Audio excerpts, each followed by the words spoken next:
Warning. This podcast contains explicit sexual language and should only be listened to at work if you're looking for an excuse to connect with your HR representative. Additionally, all mentions of the word women include cis and trans women. If you are genderqueer, gender fluid, figuring it out, anything in between, and feel like this conversation is also important for you, you are welcome here. Will you open up with me? These pages, they can feed your innermost desires. Do you feel inspired? Are you getting what you need?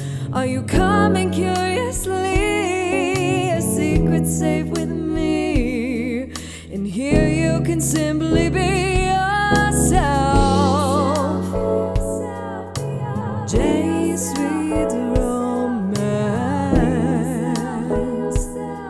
Come on in, come on in, come on. Welcome to another monthly reading wrap-up episode with me, Jace, and Sephi. Well, she's not here right now, but she will be when I ruin all the books for her. And that's what I wanted to warn you about. I'm about to ruin all of these books for Sephi and you too. So if you want to take a look at the show notes first, in case there's a book you don't want ruined, go ahead and do that. You can find all show notes at jacereadsromance.com/podcast. That's jacereadsromance.com/podcast. And if you don't mind having things spoiled for you, keep on keeping on because we're about to have some fun. Hi, y'all. This is Jace, she, they, and you found Jace Reads Romance, a community dedicated to empowering women about sex and sexuality through the reading of romance novels. It is another month gone by, which means another reading wrap up. I've just killed Sephi. What the hell? That wasn't even funny. No, I don't know. I think my energy drink can was way too full and I almost spilled it all down my front. So that's what happened. I just saw her collapse to the side. Save it for the blooper reel. Right? I'm going to do something different this month when it comes to these wrap-ups. And if you've been following along on YouTube, you'll know that I finally figured out how to post my longer what I read videos. Yay! If you missed them from TikTok, they're even longer. They have quotes. I am really silly. I just enjoy the time. I'm finally getting those out. My plan is to play catch up for the next few months realistically, and post 2 of those every week or 2 videos to YouTube every single week in addition to the podcast. So for these wrap-ups, why would I talk about the books if you're just going to go watch them on YouTube, friends? And if you didn't know, it's Jace Reads Romance on YouTube. It's Jace Reads Romance everywhere. So we're going to do something a little bit different when it comes to the books. Now, first, stats. Also, I'm standing. Super fun. And stats dancing. I read. Because I have freedom of movement. You didn't realize how the chair contained me. So,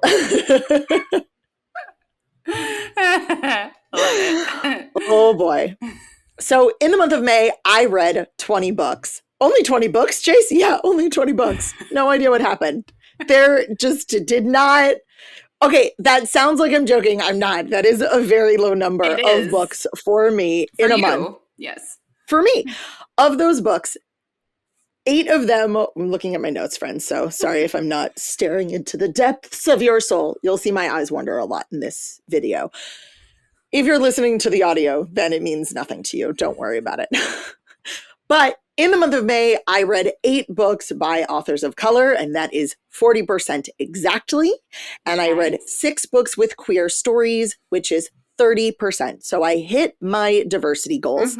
And actually, for the year at large, I have hit my diversity goals in terms of what I've read. So I'm very proud of that. The other metric I've been working on for my reading is reading from my physical library. And that is turning out to be the toughest part because of the amount of ARCs I've been so fortunate to get. The ARCs are ebooks.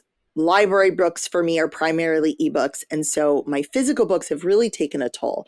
But I read 7 physical books in the month of May.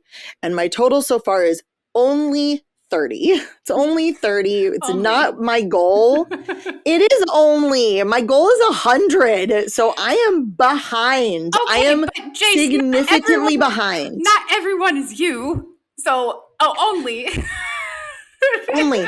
But this is where we listen and we don't judge. If your reading goal for the year is 12 and you've read 7 books so far this year, then you're crushing it. Awesome. And you should celebrate that. Absolutely. I don't judge people who read more than me or less than me. I judge me. I know. I apologize. I want a check mark and a star and glitter, but outside the house, not in the house. Not in the house. It did come off as very judgy, and I apologize. That was not my intention. It's okay. I know. I think you were trying to make me feel better about Jace, it's not that big a deal that you've only read 30 physical books this year. Yes, that was my intention. I know. I'm a delicate flower.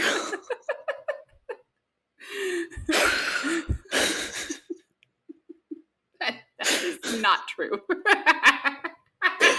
Oh, it's so true. I will share my purchasing stats at the end of this episode. And if you love my book haul videos, I typically post those at the end of the previous month. If for no other reason, then I have lots of other things to post on YouTube. So they're about a month delayed on YouTube. The one from April got posted recently. May books will be posted at the end of June. If you have a really big problem with that, just email me, let me know, send me a DM. I'm happy to try and adjust. The summer is going to be fucked, so that's not going to change. But don't worry, we'll fix it. We'll fix it. I'll probably announce that. We're a work in progress. We're a work in progress. I'll announce the summer stuff at the end of this episode because, y'all, it's a fucking doozy. All right. 20 books in the month of May. And I started off with a physical book. Yay! I read Savor It by Tara DeWitt. This book came out in 2024. It is about Sage and Fisher. It is a 1.75 on the spice scale. And I think it was mostly because it wasn't very well described. It is an MF story. It is small town, neighbors to lovers, single guardian, summer fling, competition together, and animals. Those are my notes. Animals? Animals. I'm not going to get anything else, am I? You are allowed to ask one question at the end of each explanation. Okay. What's your question? Are the animals, are they shifters? Oh, no, she has animals. Okay, that's all She has lots of animals. That's all I wanted to know. Okay. I would have said paranormal. You would have. I should probably give an audible how I felt about the book. So for Savor It by Tara DeWitt, what's the sound that I would make? Yeah. Is my explanation for audibly how I felt about it. I like it. For Great Big Bug. That is a spider. And I don't want to kill it because I respect all living creatures, but that bitch almost came down on my head.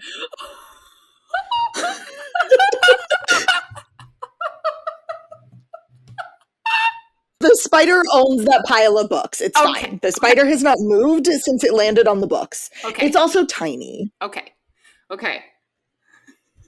But that was so freaky just watching it descend from, I guess, my fan. Your face that I never turn on. Was amazing. Okay.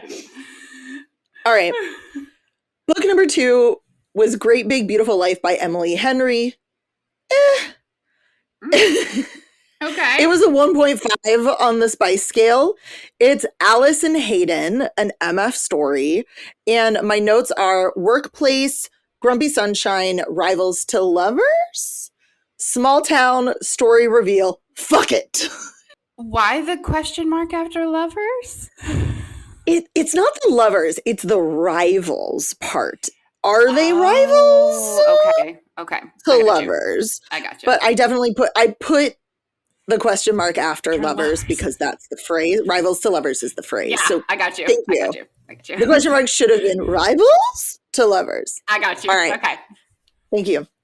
Book number 3, Keep Her Safe. This is by QB Tyler, who is my feeling.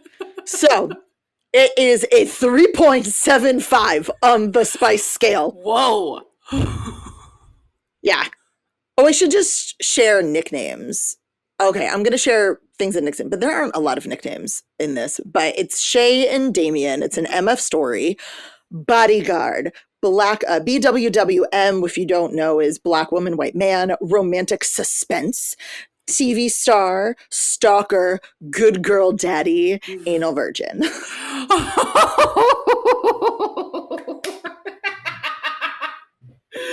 That's a fun little nugget. Honestly, I don't usually care, but it was made such a big deal in the book. I feel like if it's made a big deal about, it needs to be. I have to put the notes. Yeah, exactly. Yeah. So my question was it. Did it feel like it had themes from like the Kevin Costner, Whitney Houston movie? Yes, it is that. I should have also said age gap. Oh, Okay. I forgot age gap. There we go. It is 100% in her author's note says this is for everyone who wanted Whitney and Kevin to be together at the end. Okay. So, yes, it is that. It is that. Good. Book number 4, Runaway Love by Melanie Harlow. Aww. Aww. It is a 2 on the spice scale. Okay. Our main characters are Roni and Austin. It is also an MF novel. Y'all, there's so many fucking MF novels. But it is also Slow Burn, Single Dead, Nanny, Small Town, Age Gap, Grumpy Sunshine. Oh, I should also say Runaway Bride. Wait, what? Runaway Bride? So is okay. There's my question. That brought my question. That's perfect. That's my perfect. Okay. That's perfect. Yeah. So is she the runaway bride and the nanny? Oh yeah. Yes. She finds out her fiance has been cheating on her the morning of her wedding, leaves him at the altar after high kicking him in the face. Good for her. And runs away and becomes his nanny, the MMC's nanny for the summer. Okay. Good for her. Good for her for totally. Good for her. Yes. Good for her. This was also a physical book. Yay. Book number 5 is, thank you. Book number 5 is Crave by Evelyn Sola. Ooh, is the sound. Ooh. It is a 3 on the spice scale. The main characters are Sandy and Jacob, another MF story. My first note is so messy. That is my first note. That is also the who, so much mess. BWWM, he's rich, she's poor. Family drama, insta-love, no boundaries. He got issues, they fuck a lot.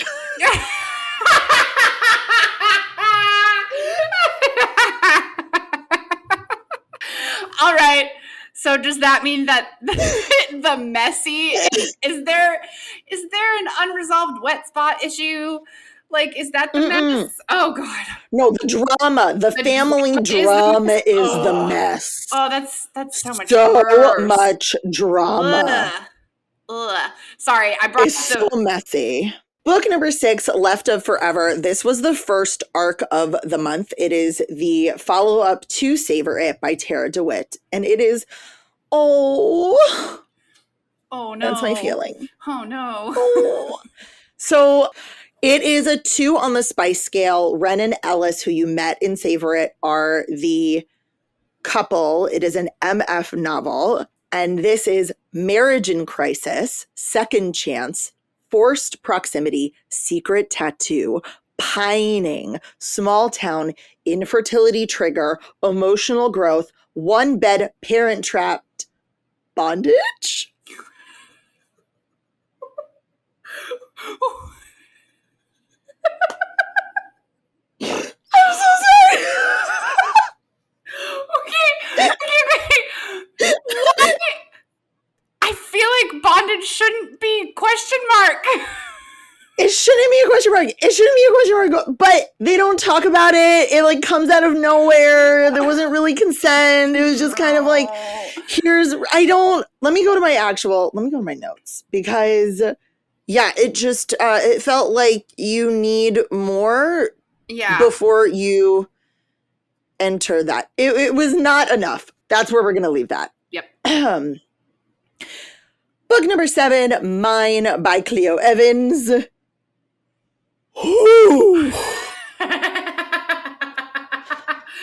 Is how I feel about that. Too bad the listeners only can't see the.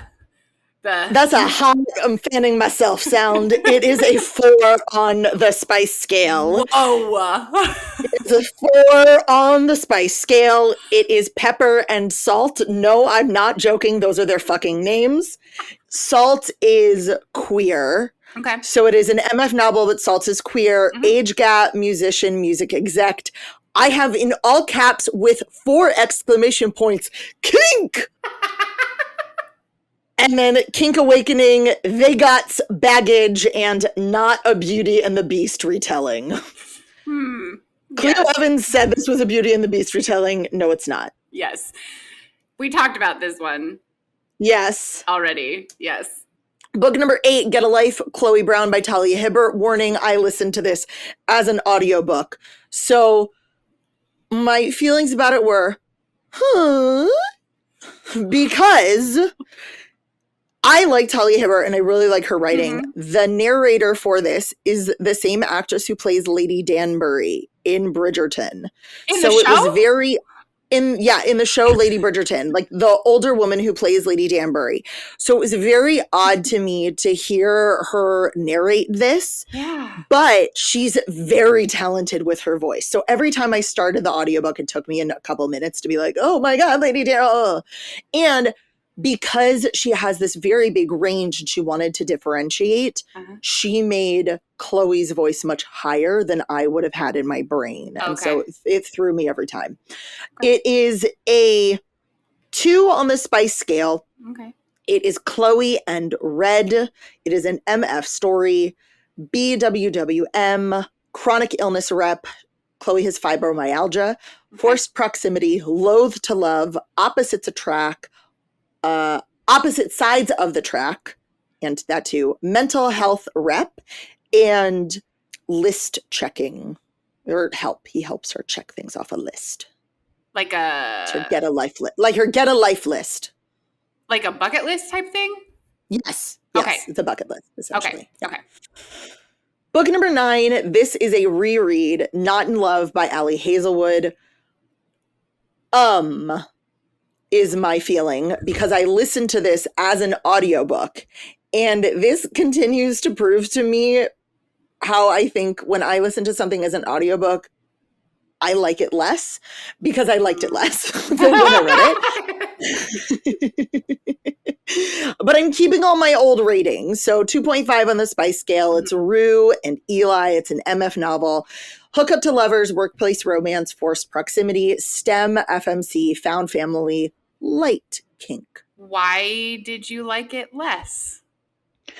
So my personal preference is I like a narration style that sounds conversational. I don't like it when someone has an I'm reading the story part to the outside, to most of what's in the fucking book, and then a dialogue voice. And so that's my personal preference. I will say, I think this was Jason Clark, and this might have been my favorite Jason Clark, if for no other reason than he kept this character higher than other characters. I'm like, thank fuck. I don't need you like sitting on your vocal cords. I want to see some range, man. It's always nice when they're able to show off some range. Yes. Book number 10, Flirty Dancing by Jennifer Moffat. This was an arc. It is a fucking 0 on the spice scale, bitch. Oh. Fade to fucking black. Oh no. Oh no. I got this arc because a friend of mine also had the arc. Mhm. And when I tell you I rage texted her, I believe it. I rage texted her. I believe it. It's Archer and Mateo. It's an story. It's a fucking rom-com, queer, summer camp vibes, workplace romance, teen crush, grumpy sunshine, and a bit of an age gap, but not really. Okay. So are they like, is it a young adult or is it? No, Oh. no, it is a 27-year-old who gets hired to be in the summer stock dance company at a Catskills resort. So summer camp vibes. It's Dirty But Dancing. it's not. It's called Flirty Dancing. Yeah. So it's Dirty Dancing. It's inspired by, but it's not, Yes. someone staying at the resort. It's two men who are dancing in the show. Okay. Yeah. It is already out. It came out at the end of May. Okay. Then I read Lore of the Tide. So I have a physical arc of this book, Yes. and it is by Annalise Sabrana. The book doesn't come out until July, but y'all should get it from your libraries or whatever because, woo, it's a 2 on the spice scale. And I'm going to go with the love triangle has ended, and this story is about Lore and Findril. Okay? So that might be me ruining a little bit for you. Mhm. So it's an MF story, romantasy, fae, human, adventure, new magic, defeat the big bad, love triangle, but it gets resolved, all black cast, and mermaids. Mermaids. Mermaids. All right. So did it live up? Because I know you were really, really excited for this book because you loved the first book. Did it live up to your expectations? It absolutely did. Okay. It good. 100% did. Good. I think 2 things. I should have taken better notes in Lore of the Wilds because there were a lot of things that I kind of forgot. I had to go back and reference because there's just so much world building, and it's great world building. I had no idea, and I was very confused. I was like, what is going on? The book opens, and I literally, my first notes were like, where are we? I loved it. Okay. It was really well done, and I feel like Lore is the hero we need and don't deserve. Oh no. Okay. Like humans don't deserve someone as good as her. I understand that completely. Yep. Book number 12, The Bone King and the Starling by Elizabeth Stevens. I'm going to go with lip biting. Ow! It just came out, so it is out. It is a 2.5 on the spice scale. Our characters are Starling and Calais. It is an MF novel. And my notes are Viking, King Thrall, so it's historical, Viking historical.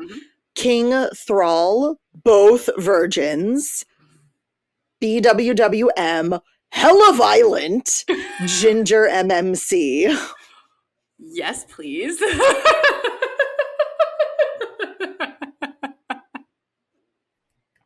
There's a micro trope. I didn't put it in my notes, but I was literally talking about it with people the other day where he shaves her. Okay. That, I don't know why, but that's really like romantically sexy. Does that make sense? He shaves her with a knife, and he's like, I plan on spending a lot of time down here. Fuck, yes. It was really good. Really good. Okay. I have no questions, so. Further comments. Book number 13. I should have also mentioned Flirty Dancing was my 100th book of the year. Oh, wow. Yeah, I forgot. And to be that angry. I know, a non-spice book. I wasn't angry at the whole thing. The book, like, once I knew it was fading to black, I was resigned. But book number 13 was The Undertaking of Heart and Mercy by Megan Bannon. This was also a physical book. Yay. It is a 1 on the spice scale. It is Mercy and Heart, our main characters. An MF story.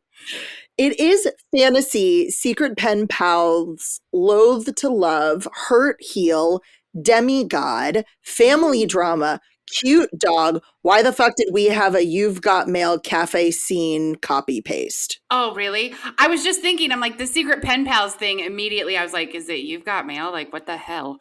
Like, It isn't, it isn't like secret pen pals, but they're not workplace rivals. It's not I'm going out of business. It's Okay. none of that. But literally the, oh, we're going to meet up scene was almost to the letter a copy and paste of that movie. oh, And I'm like, to the point of like, he brought his friend along to look through the window and like, what is she there? Do you think she's attractive? Why are we even talking about her? I was livid. And then we go back to like everything else that wasn't like it. that's obnoxious. But the story in the world is actually really Is it? great. It's so good. Okay. It was just that one scene Aw. that pissed me off. Oh. But number 14 was All Superheroes Need PR by Elizabeth Stevens, the advanced listening copy. So I got to listen to this audiobook before it came out. It is out now. And I'm going to plug Elizabeth Stevens, not just because we had her in the podcast last week, but also because apparently her contract with Montlake has, even though this is not normal, if you get the listening copy or the e-copy through Kindle Unlimited, she gets full royalties regardless of how much you read or listen. Oh, that's amazing. I know. That's So amazing. you should really Do that. get the book and Yes. listen to some of it. Yes. Or read some of it. Or both. Both is good. Both is good. Or both is good. And I need, here's what I'm going to, here's my sound. Oh. So, number one, I love this book. We know this. Yes. It is a 1.5 on the spice scale. Vanessa Rowland, still MF, and the tropes are aliens, workplace, fake dating, forced proximity, one bed, hurt, heal, so much diversity, rep, hates everyone but you, secrets, he falls first. That sound was all for Sean Bassett's voice. When his voice appeared in chapter 7, I almost fell down. It is, if you don't want to hear anything, you don't care about the fucking book, download the audiobook, go to chapter 7 and just listen to him speak to you. Now, the one thing I will say is this narration style, both narrators had a very slow pace to their narration. Okay. My preference is more conversational. I am typically that crazy person who listens at 1 speed. I do. I listen at 1, but I had to kick it up to 1.25 and it still felt slow. Like I shared, like, I didn't share the audiobook, but I had someone else. I was like, hey, what speed do you think this is? And they thought it was 1 and it was 1.25. So some people love a slow narration. I typically like a more conversational style. Yeah. Nothing wrong. That was a choice. It's just not my choice. But you can listen to it at 1.25 and it feels fairly conversational. Okay. Good to know. Cool. Number 15 was another physical book, Lose Me in the Shadows by Jo Brenner. This is book 2 in the series. Okay. So the first one is You Can Follow Me as I look on my shelf. It is a 4 on the fucking spice scale. Whoa. It is Kara, Connor, Luke, and Micah. That's why.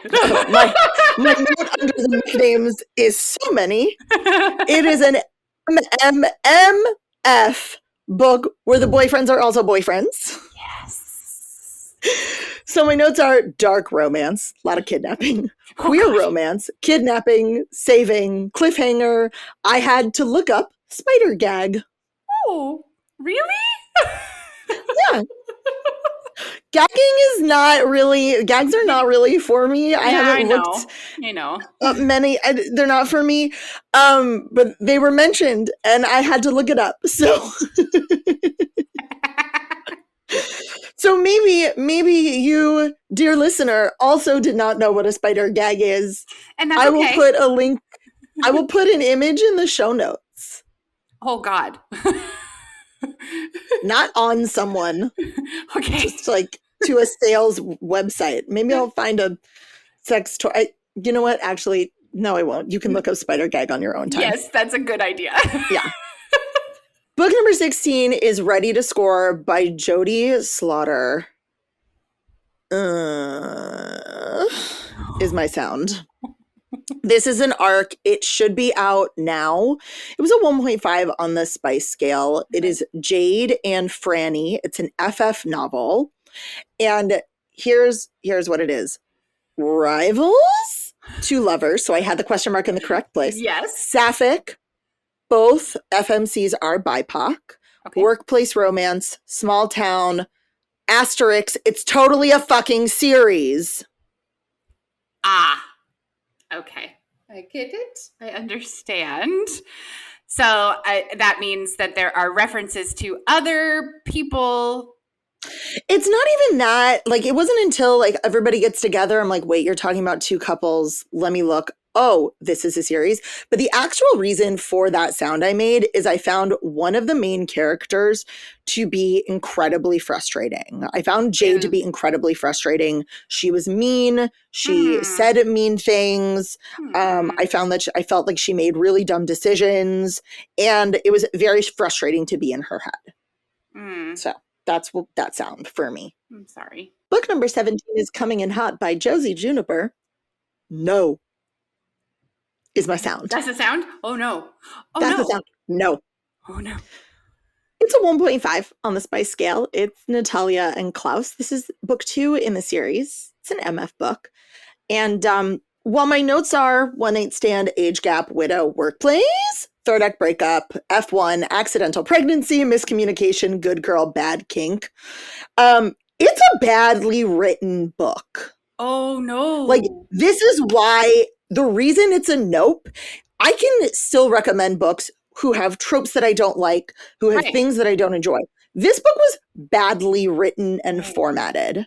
The way that it relied on you knowing stuff that happened in the first book, but we didn't see those things from these characters' perspectives. So it really didn't make sense. No. Oh. Yeah, it was just a badly written book. It felt like she was on deadline and her editors didn't read the fucking book. It wasn't good. And I'm really disappointed because I read the first book back in February, hence why I asked for this arc. All done. Number 18 is Serpentine Valentine by Gianna Darling. It was also a physical book. This is a 1.5 on the Spice scale. It's Lex and Luna. It's an FF romance. It is sapphic dark romance, Greek myth inspired. There is SA on page. Okay. So check your trigger warnings. Okay. Revenge plot, forbidden romance, queer awakening. It is a Medusa retelling. I was just gonna ask that. So you took that first question because I had two questions. So thank you for answering one. So I only have one now. Yep. Are the trigger warnings very detailed? At the beginning of the book? Very detailed. Good. Gianna is really good at that. Okay. Good. She's really good at that. Like I knew what was gonna happen. Good. With that, Good. Right away. Good. Or I would have said something. Yeah. Number 19, this was me just like needing something better in my brain. It is a short story, An Ill-Advised Rescue by Ilona Andrews, because it's been a while since I read an Ilona Andrews. Yeah. This is a short story. There is no spice. It's literally just like it's 24 pages. Oh, it's just about Kate. Here are my notes. Just a fun little story. Not a love anything. Kate and Derek save Simon after he's kidnapped. Too funny. Okay. Because Simon hasn't been around for a little while, and he's such a fun, ridiculous side character. But I think this is his appearance back in the world. Okay. And book number 20, I'll Have What He's Having by Adib Karam. Oh, so much joy. It is a 2 on the spice scale. It's Farzan and David. It's an romance, so queer, late 30s MMCs, hook up to love, BIPOC MMCs, third act breakup. So fucking romantic. And that is all. I'm not actually going to let you answer any questions because this is our next book club episode. Yay! And that episode will come out next week. I made my friend Lisa read this book with me. And so we're going to talk about it next week. Yay! We're in love. We're in love. Awesome. How do you feel? What are, I'm curious, like at the end of this, what are the 3 books that if you could read them, you want to? Or just like your favorite? What book from my descriptions makes you want to read it now? Lore of the Tides, 100%. Lore of the Tides. Oh my God, such a good choice. Yeah, I absolutely want to read that one. I think that's what I'm going to have you do, is I'm going to have you pick like your favorite from... Yes. From the month. I think either that one or Serpentine Valentine, because I am 100%, I love the Medusa story. So that's, I think, between those 2. It's some really well-earned feminine rage in that book. Sweet. Yeah. Okay. So last stats are books purchased. And this gets a little bit complicated because... I love pre-ordering books. I think pre-ordering, for a lot of reasons, it means that I know I'm going to get it in my hands. But also, from all of the authors that we've talked to, especially queer, BIPOC, marginalized communities, pre-ordering is one of the most impactful things that we can do for these stories. Yeah. So I'm very, very cognizant about pre-ordering books in general, and especially from these authors. Mm-hmm. But then sometimes, because I live in Chicago and we're a great city to visit, authors will come and have events here. Mm-hmm. And as part of the event, you get a book. And I don't want to cancel my pre-order. Right. And I don't want to miss out on the author event. Right. So then I end up with 2 books. Oh, no. So, well, the number of books that I accumulated in May was 61. 5 of them are doubles, which means my tally is only 56. And if you want to know the answer to this, like I go into what happened and what I bought in depth in the video, which you'll see at the end of the month. Only 14 of them were by authors of color. So only 25%, only 11 were queer stories, 19.64, which rounds up to 20, but I'm going to go with no. So I am still below my average. And it is because I bought full series from authors at Wild and Windy. Yeah. I don't regret it. I think the decision I made is the right one, but it greatly impacted my stats when when 15 books were purchased by this. So there we have it. Yep. Full transparency. I'll put these stats up in the show notes. Mm-hmm. And summer. Oh, we should talk about summer. Yes. So this summer, I am taking a fucking vacation. Good. I'm taking a fucking vacation. So the schedule of episodes will be regular every Friday, a new episode through the beginning of July. You'll get my June almost wrap up because I will be out of the country technically at the end of June. So Steffi and I will be recording that a little bit early. I'll make sure it's updated in the show notes. Mm-hmm. And then for the next 3 weeks, myself, Steffi, and Michael are each going to pick our favorite episodes from the 80-something, that 70-something that we've had so far. A lot? I don't know. It's been a lot of them. And we're going to rebroadcast those episodes with an introduction by each of us explaining why we chose it. So if you're new to Jace Reads Romance, it might inspire you to go back to the beginning, or if you are not new to Jace Reads Romance, then just re-listen anyway. It might have been a year since you heard it. Exactly. But then we'll be back in August with regularly scheduled programming, including my July wrap up. All right. Well, thank you all. I'll keep reminding y'all about these summer changes at the end of the next few episodes. Bye. Jace Reads Romance is a 3 Paws Productions podcast. Produced by Seffi, edited by Michael Achenbach. Our theme song is written and performed by Diana Weishauer. For show notes and more, head to www.jacereadsromance.com. That's JAYCE Reads Romance. Follow us on socials at Jace Reads Romance everywhere. For more exclusive content, visit us on Substack, where you'll find extended episodes, bonus episodes, and more. Have a question, story, or a book recommendation you know I'll love? Email Jace at jacereadsromance.com or call and leave a voicemail at 661-JACE-RR. That's 661-529-2377. Remember to rate, review, and subscribe wherever you're listening to this podcast. And as always, this is Jace, holding space for you.